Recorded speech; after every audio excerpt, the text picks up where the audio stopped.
A 15-year-old boy walking home from basketball tryouts, tears streaming down his face.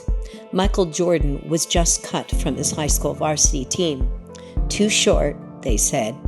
Not good enough. But the defeats were just beginning. 3 straight years, the Detroit Pistons crushed his championship dreams. The bad boys beat him down physically and mentally, sending him home empty-handed season after season. Critics called him a scorer, not a winner. Jordan would later admit, "I've missed more than 9,000 shots. I've lost almost 300 games. 26 times I've been trusted to take the game-winning shot and missed." Yet, in 1991, everything changed. The boy who was cut became the man who could not be stopped, winning 6 championships and earning the title of the greatest basketball player ever. A young man in rural Illinois watches his general store crumble into bankruptcy. His business partner has died, leaving him drowning in debt. It is 1833, and Abraham Lincoln, just 24 years old, is already tasting failure. But this was only the beginning. 2 years later, the woman he loved, Anne Rutledge, would die of fever, plunging Lincoln into such deep depression that friends removed knives from his reach, fearing he might harm himself. The failures kept coming. Defeated in the legislature, rejected for Congress, crushed in his Senate bid. Each defeat confirmed what critics whispered: this awkward man would continue to fail. For 28 years, Lincoln collected failures like other men collected victories. Yet each failure forged the character of the man who would one day save a nation. Because in 1860, the same failure would become president and emerge as perhaps the greatest leader in our history. Do you ever wonder why these two people became successful? Because they failed and they failed. They had many defeats. Michael Jordan brought basketball to a mainstream awareness, and when Nike introduced the Air Jordans, which became a status symbol of tennis shoes, we all remember him going up for that air dunk with his tongue hanging out of his mouth. And Abe Lincoln, he gave himself value through his level of integrity, which he took a country that was simply divided, ended a war, and put them back together again. Or he began to.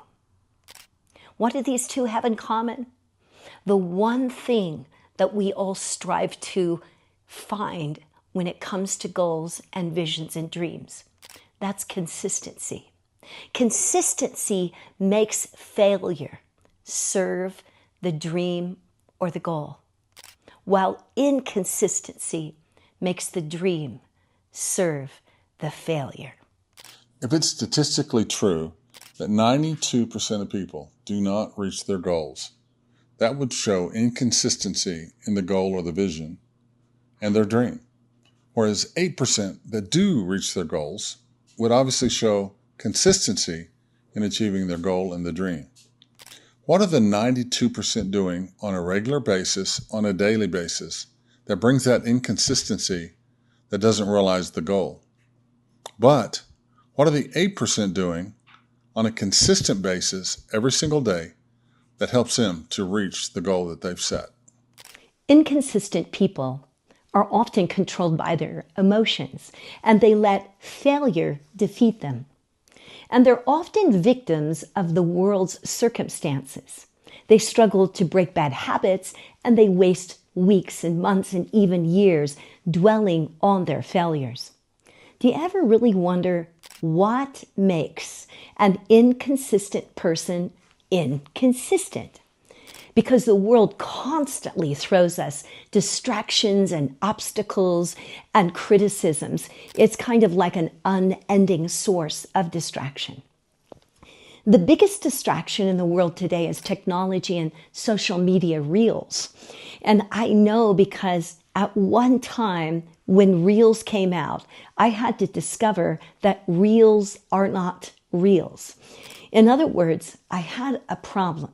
I'd sit down and start looking at reels, and before you knew it, I was looking at about 40 reels. And what we don't know about reels is about 1.5 reels out of 10 are engaging and challenging.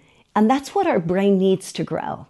What we don't know about reels and about technology and social media is that they rob us of 3 vital things for growth. First of all, time. Most people that come into my fitness center, they say, oh, I don't have time to work out.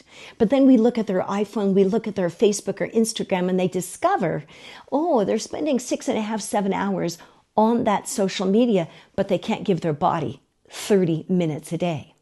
The second thing that reels and social media issues create is a decrease of attention span.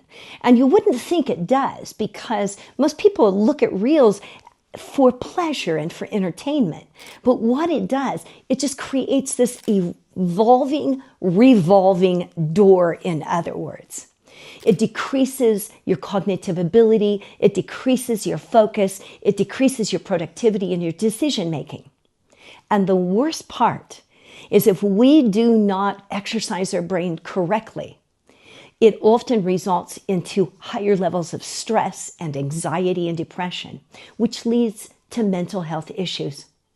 I know, because I was once addicted to a reel. And so I decided to stop it, to just stop it.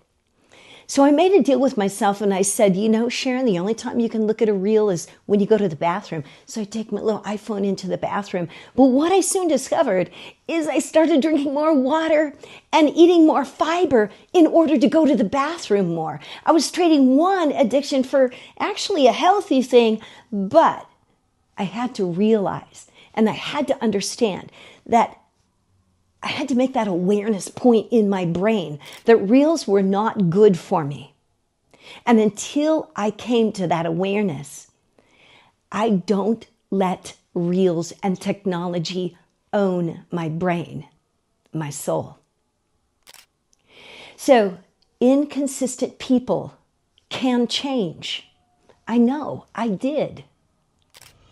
So, it's my turn to talk about consistency. And as I was riding my bike early this morning, this thought came to me that most decisions that people make are emotional decisions. And the issue with emotional decisions is that we should be making a decision based upon what we want to attain, not by some emotional excitement that comes on us to where we make this decision. Like, you know, think about it. You get excited and you're going, I'm going to lose weight, or I'm going to do this, or I'm going to do that. Well, you've made it off of emotions. And the problem is, the next day when you're not in the same frame of mind, there's nothing in you that wants to lose weight. In fact, you want a piece of cake. So that creates inconsistency. So I was thinking this out. You know, my consistency came when I practiced thankfulness and gratitude. And I was thinking back on that, and here's how it occurred. I wasn't practicing thankfulness every day, and not gratitude. I'm not thankful. It's not that I wasn't thankful, but I just wasn't getting into it. I mean, gratitude. I'm thankful for the water I drink. I'm thankful for my house. I'm thankful for my cars. I'm thankful for my wife. I'm thankful that I'm a pastor of a church. I'm thankful that I have a relationship with my Savior, on and on and on. But I think as life goes on, we forget those simple things. So I did a study yesterday, in fact, and it was, I live in Wyoming. So what was it like living in Wyoming in 1825, 200 years ago? In the winter, you couldn't get water because the stream was frozen. When you were hunting for buffalo or bison or elk, there was a good chance that, you know, you might kill an 800 pound or get 800 pounds of meat out of a bison, but a bear could take it from you. Or a lot of people were killed, gored by buffalo or by elk, whatever the case was. You also had to deal with winters. I mean, it can get minus 30 out here, but also can go to 100 in the summer. The wind can blow. Living in the West, man, you're going to experience the wind. The wind's going to blow. If you didn't have a good relationship with the natives who understood, I mean, these guys had teepees and they got it. They understood how to live out here. People just didn't know how to live. They had lean-tos or they slept out under the stars. I mean, people froze to death. People were snake bit. People were attacked by mountain lions. I mean, variety of things. And now consider the human element. Consider the two-legged problem. You have marauders. You have bandits. You had mountain men who went crazy. I mean, it was a different environment altogether. Snowstorms, freezing to death. It wasn't like today where I can go take a shower. I can go ride my bike and then put on fresh, clean clothes. You know, I have a bed to sleep in. I can regulate my weather, my temperature in my house, not the weather. If I could regulate the weather, I could make millions of dollars. But anyway, this is what I'm thankful. This is where consistency came for me, is in being thankful and every day saying, I'm thankful. I have gratitude for where I live. If you want to change your life, if you want to stay consistent, this is what I'm telling you straight up. You have to practice gratitude. You have to practice thankfulness. And I'm talking about consistent thankfulness every single day.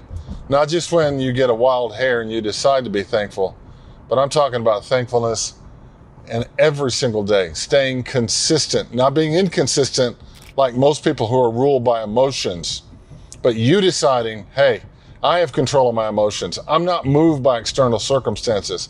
I made a goal and a decision to achieve this, and that's what I'm going to do. Okay, so we're going to wrap this one up, and we're going to summarize. I said Michael Jackson earlier. I'm going to try Michael Jordan and Abraham Lincoln. So what I see in Abraham Lincoln, let's start with him first. He was definitely an 8%er. He fulfilled his goals. He overcame tremendous obstacles, deaths, defeats, loss of a general store, and became probably one of the key elder statesmen who held our country together at a critical time during the Civil War. And Michael Jordan, who was, 3 or 4 seasons of being beat up by the Pistons, couldn't get past the Pistons in the playoff, but ended up with 6 world championships, which I think is pretty amazing, and put Nike, they were on the map, but really put them on the pinnacle with the Air Jordan tennis shoes. What I see in both of these men is that they had an awareness of who they were, where they were going, and they didn't let defeat stop them. And you said earlier that consistency uses failure to create success, and inconsistency lets failure destroy success. Absolutely. What I loved about those two people in our history is the fact that they never gave up. They used mindful thinking, and they would use their failures and their defeats as stepping stones to the final vision. The biggest thing I want to talk about is your emotion, because we all have emotions, but it's to the degree that that emotion determines what you do, what you say, and what you succeed at. So it's really important to get your emotions into check. And if outside forces, if the world forces determines your emotions for you, then you're going to struggle with decisions. You're going to struggle with productivity. You're going to find yourself being more inconsistent. Yep. So we're going to wrap it up here. Like and subscribe. And we have communities coming, so stay close to us. Watch at the end of each podcast. But we're going to have the determined mind, the determined body, and the determined faith. So go out and make your life become determined.